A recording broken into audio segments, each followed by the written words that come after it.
Pasien positif COVID-19 Kota Gunung Sitoli dinyatakan sembuh. Lapas Tanjung Balai Asahan kembali menerima titipan tahanan. Danau Toba ditetapkan sebagai bagian UNESCO Global Geopark. Selamat malam pemirsa, selain cuplikan berita tadi, kami juga akan menghadirkan sejumlah informasi menarik lainnya. Bersama saya Kiki Nasution. Pemirsa, inilah Sumut hari ini malam selengkapnya.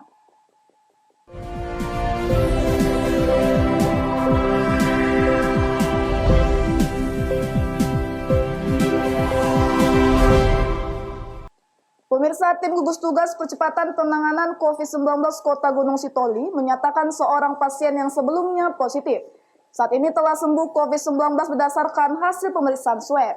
Kini Kota Gunung Sitoli kembali pada status zona hijau.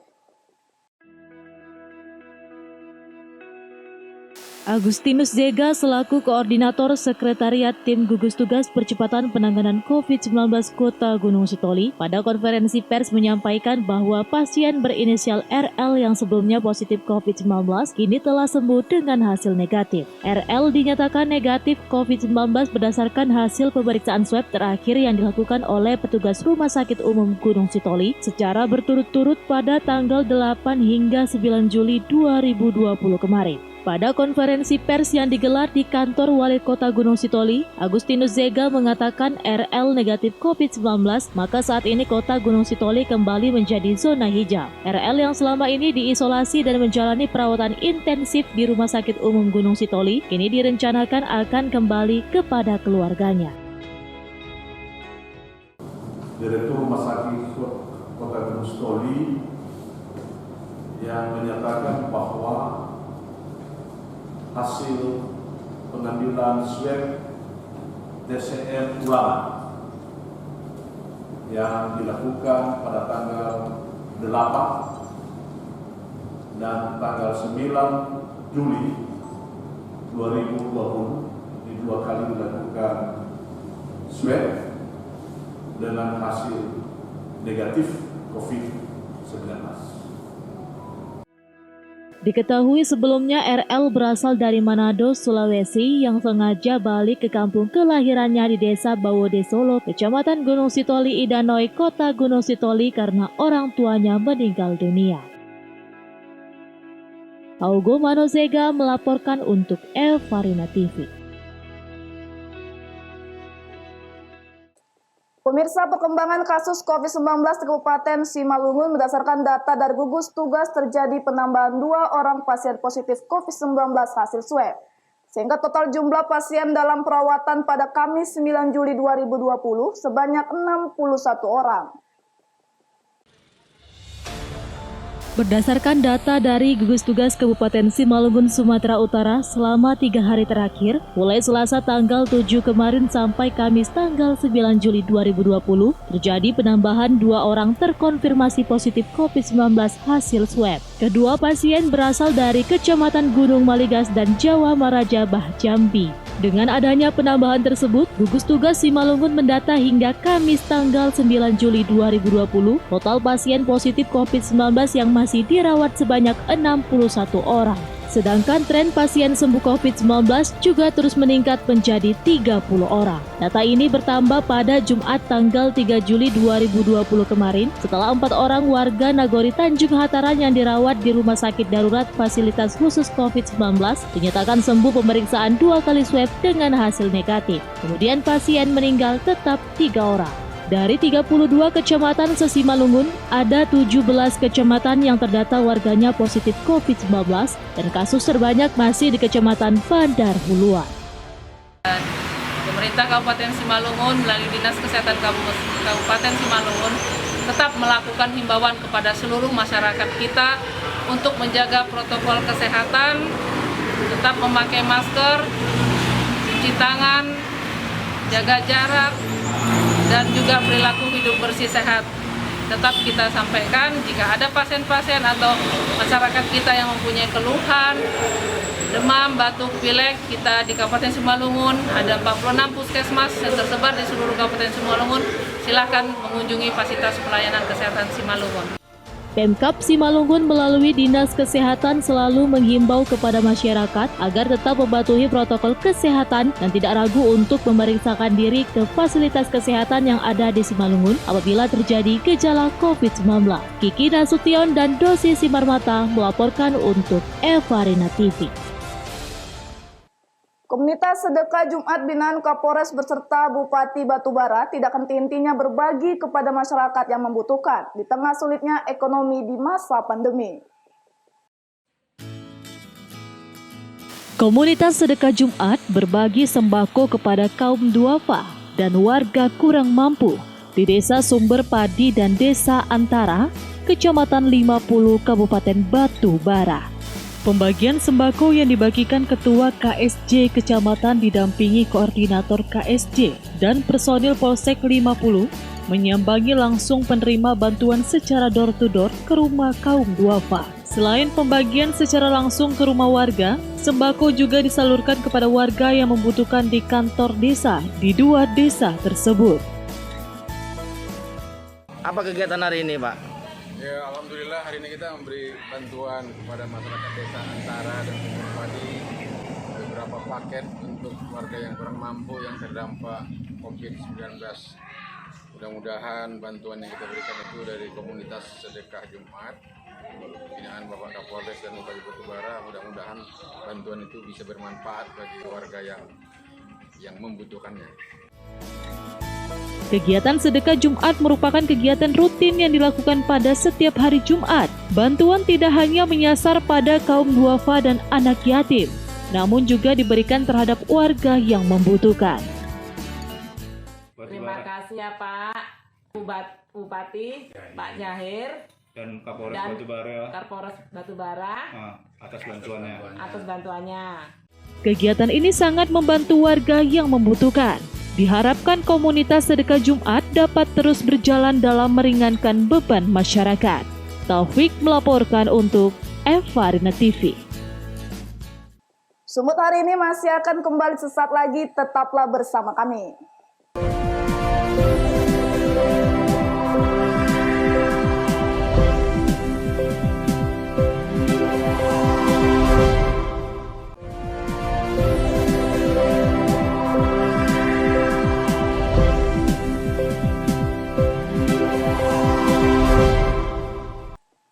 Terima kasih masih bersama kami.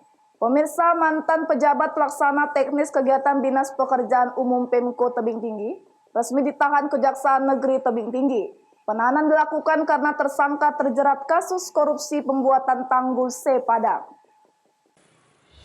Penahanan tersangka P 61 tahun warga Kecamatan Padang Hulu Kota Tebing Tinggi setelah menjalani pemeriksaan sekitar 4 jam di ruang Kasipitsus Kejari Tebing Tinggi.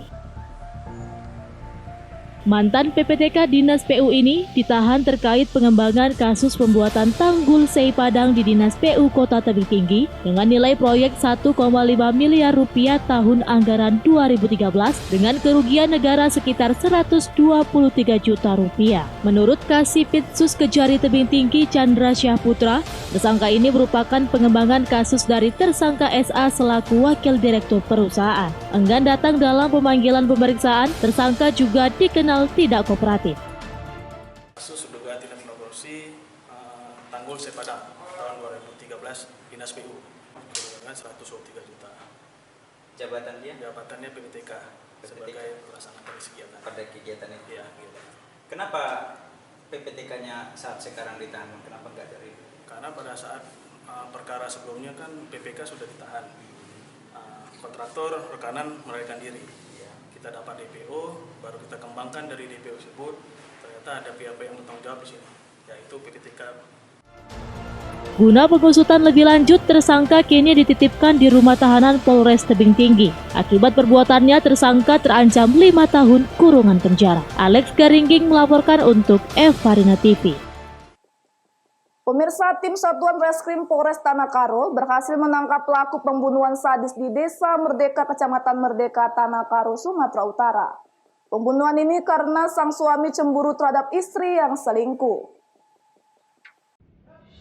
Tim Satuan Reskrim Polres Tanah Karo berhasil menangkap tersangka pembunuhan sadis di Desa Merdeka, Kecamatan Merdeka, Kabupaten Karo, Sumatera Utara.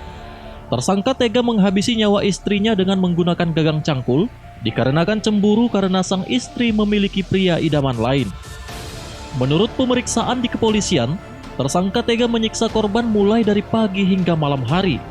Korban disiksa dengan cara dipukul pada bagian tubuhnya, yang menyebabkan seluruh bagian tubuh korban mengalami luka lebam dan memar.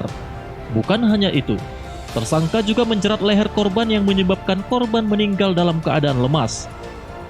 Usai mendapat laporan dari masyarakat, petugas kepolisian langsung turun ke lokasi untuk mengamankan tersangka beserta barang bukti gagang cangkul yang digunakan untuk melukai korban. Sementara jenazah korban langsung dibawa ke Rumah Sakit Umum Kebanjahe untuk dilakukan autopsi.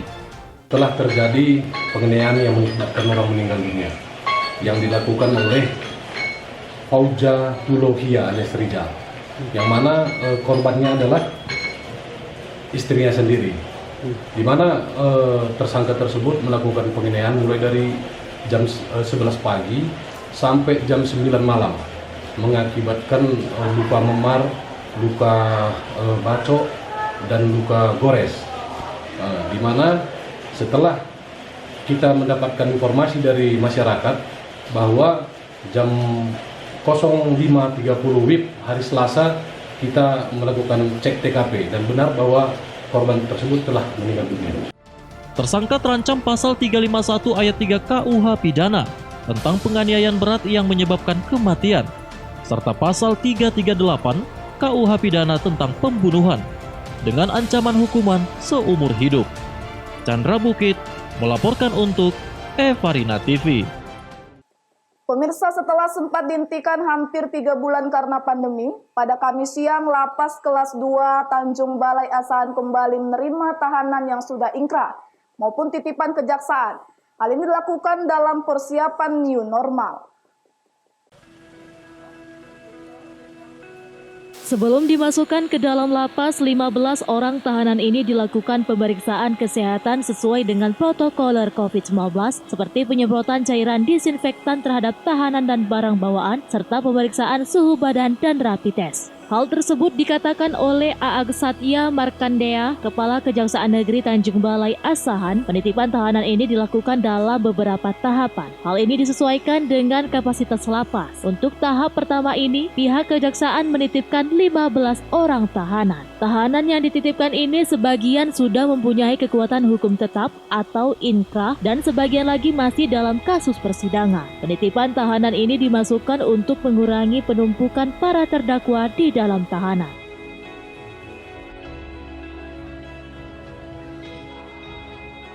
Ini merupakan kegiatan pertama kali yang kami lakukan penitipan ke pihak lapas sejak pandemi COVID-19 ini. Jadi untuk saat ini kami melakukan pemindahan 15 terdakwa. Dan nanti akan menyusul kemudian di hari Senin dan mungkin akan berlanjut menyesuaikan dengan daya tampung dari rutan ini.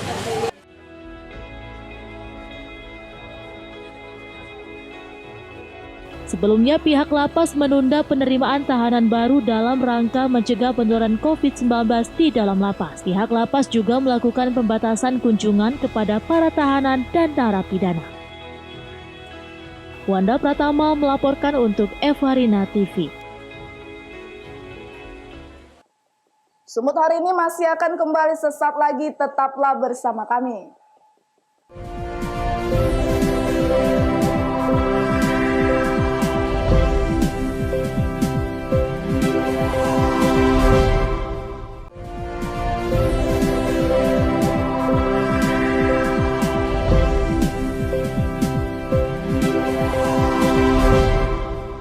Terima kasih masih bersama kami. Pemirsa, Badan Pengelola Geopark Caldera Toba mengajak seluruh pihak untuk menjaga Geopark Danau Toba agar tetap menjadi bagian dari UNESCO Global Geopark.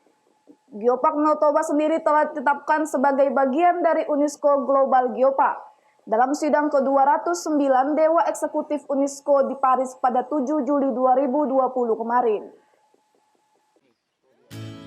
Masuknya Geopark Caldera Toba sebagai bagian dari UNESCO Global Geopark dinilai sebagai jembatan emas bagi seluruh elemen di Sumatera Utara untuk meningkatkan kesejahteraan masyarakat.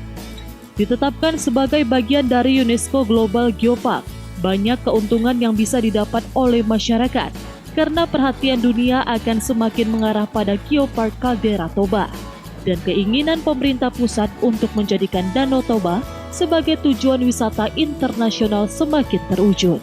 Menurut General Manager Badan Pengelola Geopark Caldera Toba Hidayati, penetapan yang diperoleh pada masa transisi menuju kebiasaan baru di tengah pandemi COVID-19 ini menjadi momentum untuk menarik perhatian wisatawan mancanegara agar semakin tertarik untuk mengunjungi Danau Toba yang memiliki sedikitnya 16 tujuan wisata yang terbentuk oleh susunan geologi, biologi dan kebudayaan, bahkan arkeologi, seperti Geosit Sibaganding, Geosit Silalahi, Geosit Haranggaol, dan lainnya. Geopark Danau Toba memiliki 5 hal yang menjadi nilai lebih. Tidak hanya untuk wisata, tetapi juga untuk penelitian, di mana Danau Toba merupakan super vulkano, keunikan suku masyarakat yang ada pada 7 kabupaten di Sumatera Utara yang berada di sekitar Danau Toba sendiri. Selain itu juga ada landscape yang sangat menawan dan memiliki keanekaragaman hayati. Dalam kurun waktu 10 tahun, pemerintah terus berupaya memasukkan Caldera Toba dalam ajang wisata dunia. 3 kali gagal, di tahun keempat, secara resmi Caldera Toba ditetapkan menjadi UNESCO Global Geopark. Hal ini merupakan kebanggaan sekaligus tugas penting yang harus dijaga. Pasalnya, jika kriteria yang ditetapkan UNESCO diabaikan, maka 4 tahun ke depan, Geopark Caldera Toba akan dihapuskan dari daftar UNESCO. Dengan adanya pemberitaan bahwa kita sudah masuk ke dalam UGCP ini, tentulah kita akan melakukan hal-hal yang dapat memenuhi rekomendasi yang ditetapkan UNESCO untuk ke masa depannya, yang berguna untuk mempertahankan pengakuan ini dan juga untuk meningkatkan pembangunan di Provinsi Sumatera Utara. Geopark Caldera Toba sendiri diyakini akan semakin menarik karena pemerintah pusat juga telah memberikan perhatian lebih. Namun di tingkat lokal sendiri, seluruh pihak diharapkan memberi dukungan, termasuk masyarakat yang menjadi pilar utama dari Geopark Caldera Toba untuk terus memelihara lingkungan dan budaya. Daniel Pekuali melaporkan untuk Eva Rina TV. Pemirsa, Kapolda Irjen Pol Martuani Sormin bersama Pangdam 1 Bukit Barisan serta Muspida Plus Kabupaten Serdang Bedagai, Paneraya dan Tabur Benikan serta resmikan Kampung Paten Desa Bertua Kecamatan Pegajan Kabupaten Serdang Bedagai, Sumatera Utara. Kunjungan kerja Kapolda beserta Pangdam 1 Bukit Barisan merupakan program ketahanan pangan dengan menabur 75 bibit ikan serta memberikan bantuan 1 ton pakan ternak kepada masyarakat sekitar di Dusun 3 Desa Bengkel, Kecamatan Perbaungan, Kabupaten Serdang Bedagai, Sumatera Utara. Usai melakukan kegiatan di lokasi tersebut, rombongan Kapolda bergerak menuju Desa Paten Desa Tangguh yang berada di Desa Bingkat, Kecamatan Pegajahan, Kabupaten Serdang Bedagai untuk diresmikan. Kedatangan Kapolda disambut dengan tarian daerah persembahan dan dilanjutkan dengan peninjauan hasil inovasi ketahanan pangan serta hasil pertanian dan peternakan masyarakat Desa Bingkat. Di tengah pandemi saat ini, masyarakat harus mengikuti instruksi yang diberikan kepala desa serta mematuhi protokol kesehatan seperti menggunakan masker, rajin mencuci tangan, serta menjaga jarak. Atas nama Polda Sumatera Utara mengucapkan terima kasih kepada Kodam 1 dan Pemkab Serdang Bedagai. Kami hari ini kita melaksanakan panen sekaligus penanaman bibit benih ikan. Ini untuk melaksanakan instruksi Bapak Presiden dalam rangka menghadapi dan mengantisipasi dampak coronavirus. Kita sudah melakukan di Samosir, di Kabanjahe, di Batubara, di Deli Serdang, dan hari ini kita ada di Serdang Bedagai. Ini disesuaikan dengan kultur masyarakat. Di sini masyarakat nelayan. Jadi kita mengutamakan untuk benih ikan. Meski di tengah pandemi COVID-19, masyarakat harus tetap produktif agar perekonomian stabil dan meningkat. Desa Bingkat dapat menjadi contoh bagi desa lain untuk menciptakan kampung paten sehingga masyarakat di wilayah Kabupaten Serdang Bedagai semakin sejahtera. Usai meresmikan kampung paten Desa Tangguh, Kapolda juga meletakkan batu pertama pembangunan gedung unit reserse kriminal Polres Serdang Bedagai. Abdul Malik melaporkan untuk Evarina TV. Pemirsa, demikianlah rangkaian informasi dalam Sumut hari ini malam ini. Saya Kiki Nasution mewakili kerabat kerja yang bertugas pamit undur diri. Terima kasih atas kebersamaan Anda dan sampai jumpa.